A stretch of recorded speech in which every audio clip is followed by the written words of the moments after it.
When we look at high achievers, the people who really change the game, whether they're artists or athletes, we almost always fall into this trap. The prodigy trap. Exactly. We see someone who was brilliant from day one, and we just assume, okay, greatness is something you're born with. Either you have it or you don't. And that's the exact mindset Adam Grant wants to dismantle in his book, Hidden Potential. His whole argument is that, well, if we think potential is just innate, we stop trying to grow it. So what's the alternative? The science says potential is dynamic. It's not fixed. It's something that's developed through what he calls character skills. Things like resilience, proactivity. Exactly. And the best part is these are skills you can train at any age. It's not just for kids. That reframing it's huge.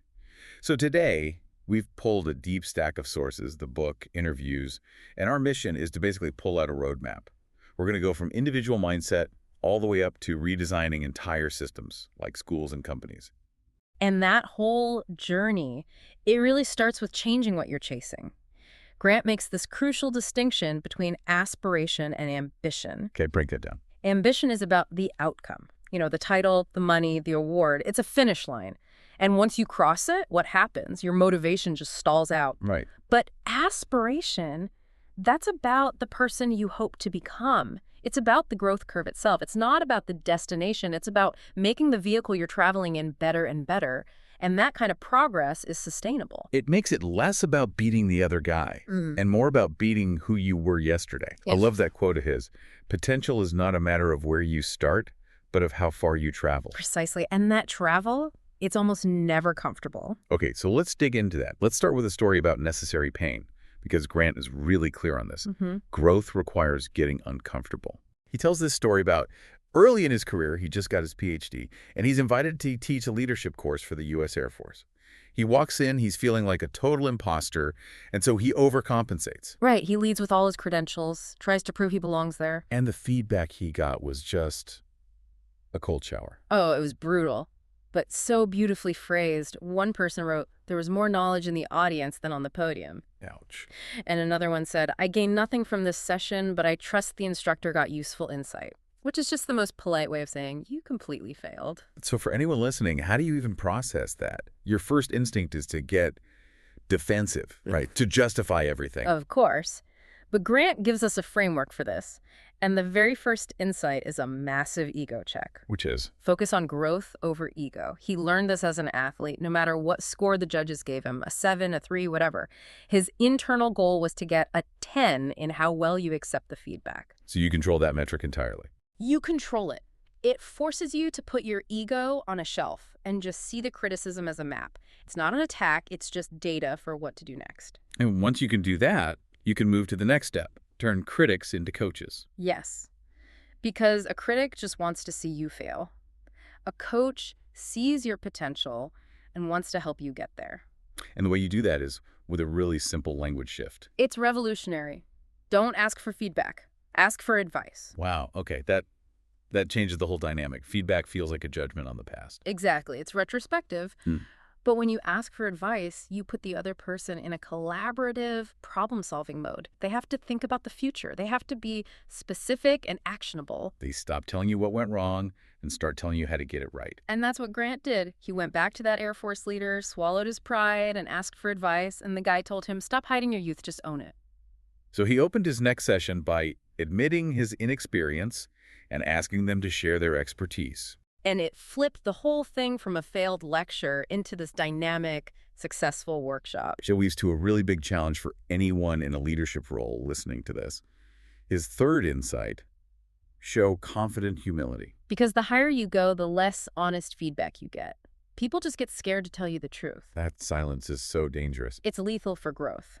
So the solution is this balance. You have to be confident in your vision, but humble enough to publicly admit where you have weaknesses. I think a lot of leaders worry that admitting they don't know something will undermine their authority. That's the myth. I mean, this is straight out of Brené Brown's playbook. Vulnerability isn't weakness. It's what builds trust and psychological safety. So a leader saying, "I need help with this," actually makes them look stronger. It makes them look human. It opens the floodgates for real input. It says, I want the best ideas and I don't care where they come from. Okay, so we've covered how to absorb the pain of feedback. Let's talk about the actual engine of growth, because Grant's take here is really counterintuitive. He says, seek discomfort. Right. Instead of just striving to learn, aim to feel uncomfortable. The idea is that if learning feels easy, you might not be learning much at all. And this just flies in the face of the whole learning styles myth. Oh, it completely debunks it. We all do it, right? I'm a visual learner, so I'll just watch videos. Sure. But the research shows you often learn better in the mode that's uncomfortable for you, precisely because it forces your brain to work harder. The discomfort is a sign that you're building deeper neural pathways. He uses that example of the Harvard physics students. It's a great one. They all said they preferred the slick, easy-to-follow lectures, but they learned significantly more when they were thrown into these active, messy, uncomfortable group exercises before they were even taught the material. They hated the process, but the results were undeniable. And you see this in the real world with people who master languages, like Benny Lewis. He calls his method social skydiving. He just throws himself into conversations from day one. He embraces the awkwardness and the failure. He's using the language before he feels ready, which is the fastest way to actually get ready. That connects right into his idea of imperfectionism, the idea that mastery isn't about being flawless. No, it's about knowing which flaws to accept. Perfectionism is a trap. It's paralyzing. You never launch, you never finish because you're terrified of making a mistake. He contrasts that with setting really high but specific goals. You can hit a target. You can't hit flawless. Think of the architect Tadao Ando. His concrete buildings have all these visible imperfections, the seams, the textures. It's part of the aesthetic. It gives it character and strength. It's sort of like the minimum viable product in tech. Get the flawed version out there and iterate. Exactly. Don't wait for perfect. And this applies to the daily grind, too. He talks about moving from deliberate practice to deliberate play. To avoid bore out. I love that term. It's so real, that emotional deadening you feel from understimulation. Deliberate play is about infusing creativity and fun into skill building to keep your brain engaged. The story of Evelyn Glennie, the deaf percussionist, is just an incredible example of this. It really is. She couldn't learn the traditional way through hearing, so she and her teacher had to invent new methods, like feeling the vibrations of the music through her body.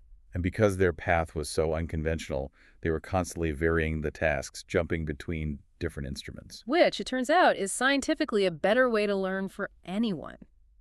That variability prevents bore-out. It turned her practice into this joyful exploration. Her success came because of her difference, not in spite of it. It forced her into a better method. The detour led to a greater discovery. Okay, so let's zoom out a bit.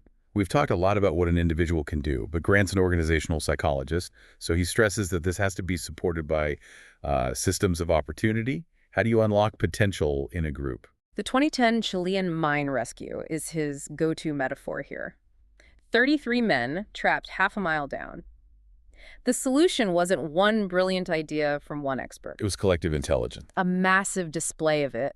The final rescue plan used an idea from a small-time entrepreneur and a crucial suggestion from a 24-year-old engineer. It came from everywhere. Which shows that the best teams aren't just the ones with the highest IQs. They're the ones with the best pro-social skills. Yes. Empathy, listening, cooperation.